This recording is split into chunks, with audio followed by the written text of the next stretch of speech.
الله الذي خلق السماوات والأرض وأنزل من السماء ماء فأخرج به من الثمرات رزقا لكم وسخر لكم الفلك لتجري في البحر بأمره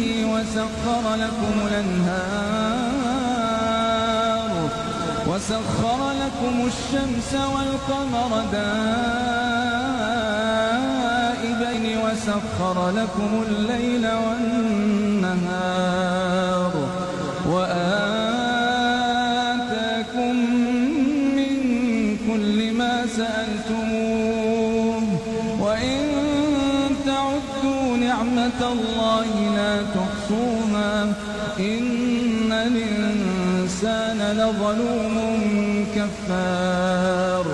وإذ قال إبراهيم رب اجعل هذا البلد آمنا واجنبني وبني أن نعبد الأصنام رب إنهن أضللن كثيرا من الناس فمن تبعني فإنه مني ومن عصاني فإنك غفور رحيم. ربنا